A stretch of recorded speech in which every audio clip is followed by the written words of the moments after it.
রহমতুল্লাহি ওয়া বারাকাতুহু। সুধী দর্শক, আপনারা আমার নাজমুল ইসলাম চ্যানেল থেকে সবাইকে শুভেচ্ছা নেবেন।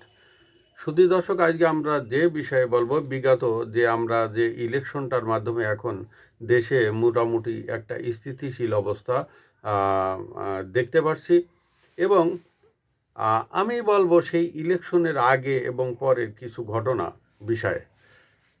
এই বিষয়টা হচ্ছে কি যে আমরা যে 12ই ফেব্রুয়ারি যে ইলেকশনটা হলো, ইলেকশনের মাধ্যমে বর্তমান বিএনপি সরকার ক্ষমতায় এসেছে, এবং দেশ যে একটা স্থিতিশীলতার মধ্যে কাটছে, এবং আগে যে দেশের মানুষের ভিতরে একটা অস্বস্তি বিরাজ করছিল, সেই অস্বস্তিটা নাই, এবং মোটামুটি এখন একটা সোশ্যাল যে সিকিউরিটিটা এখন ফিরে আসছে।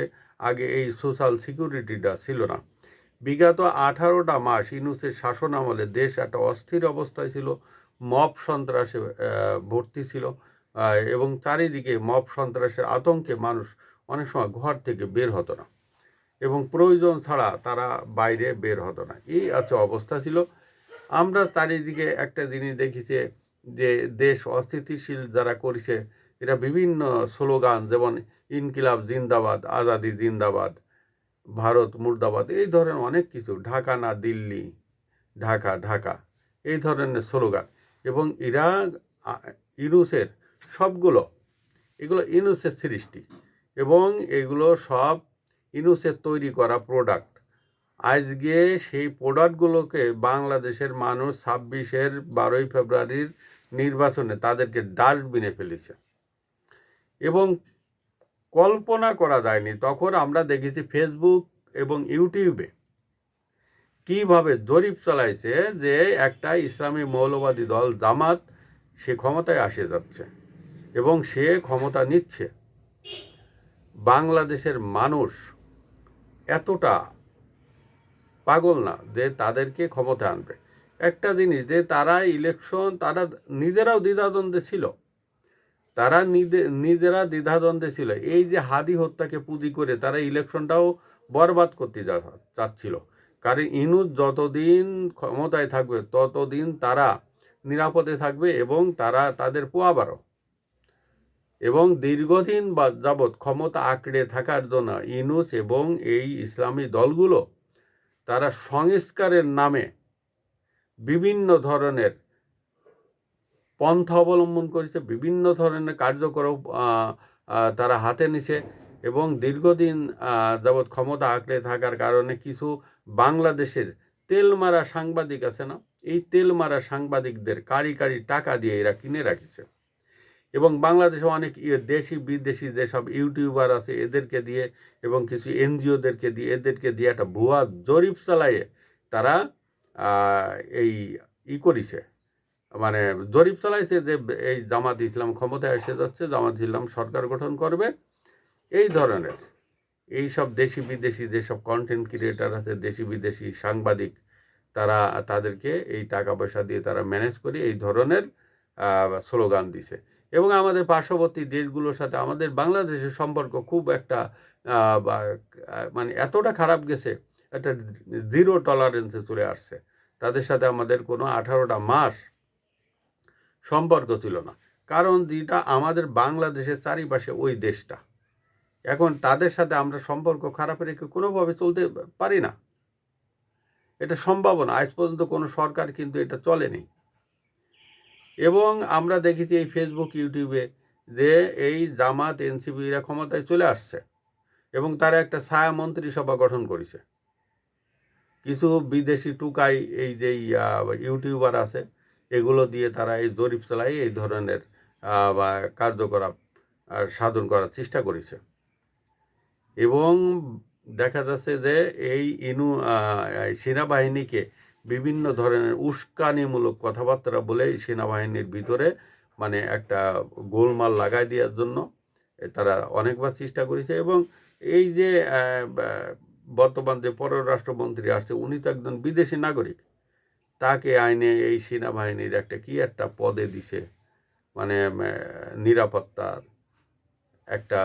একটা পোস্টে দিছে। এখন বিষয়টা আছে, যাই হোক, এখন এই ধরনের পোস্ট তো আগে ছিল না, ছিল না, এখন নতুন করে এই ইউনূস সরকার এটা তৈরি করে ওখানে দিছে এই ভারতের আদলে নিরাপত্তা, সম্ভবত নিরাপত্তা উপদেষ্টা না নিরাপত্তা কি একটা পোস্টে। আচ্ছা যাই হোক, এখন দেখা যাচ্ছে আমরা এই 18টা মাস কখন আমরা নিয়ে সত্য কথা বলতে পারিনি।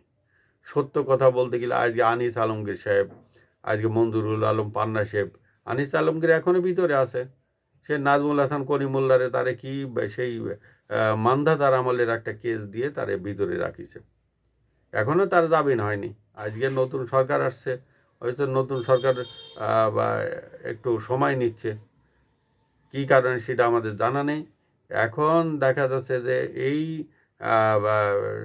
সাবেক এই ইসলামিক এই দলটা এই ফেসবুক ইউটিউবে তারা বিভিন্ন তাদের লোকজন দিয়ে বিভিন্ন এই যেই ষড়যন্ত্র করেছে, এবং আপনি সত্য কথা বলতে গেলে তারা কমেন্ট বক্সে আসে বিভিন্ন ধরনের গালিগালাজ করেছে, অনেক ধরনের পন্থা অবলম্বন করেছে। এদেশে মুক্তিযোদ্ধাকে তারা মুছে দেওয়ার জন্য ইউনূসকে ক্ষমতায় বসাইছিল, এবং এই মুক্তিযোদ্ধা ভাস্কর্য ভাঙ্গিছে, বিজয় দিবস স্বাধীনতা দিবস আমরা পালন করতে পারিনি, আমরা 21শে ফেব্রুয়ারি পালন করতে পারিনি, এবং তারা স্বাধীনতায় বিশ্বাসী ছিল না। এই শেষ পর্যন্ত বাংলাদেশের মানুষ ব্যালটের মাধ্যমে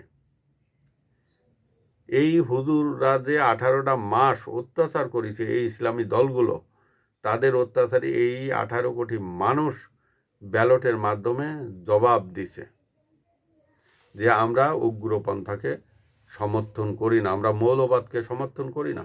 বাংলাদেশের একজন ইউটিউবার আছে, উনি নাকি সাংবাদিক, উনিও ওনার নামটা আমি বলতে চাই না, উনি পিরাই আইসে এই জামাতরে মানে সরকার গঠন করছে, তারা এতটা সিট পাইব, তারা প্রায় 200-র কাছাকাছি সিট পাইব। এই দেশের শিকড় আওয়ামী লীগ বিএনপির শিকড় অনেক গভীরে।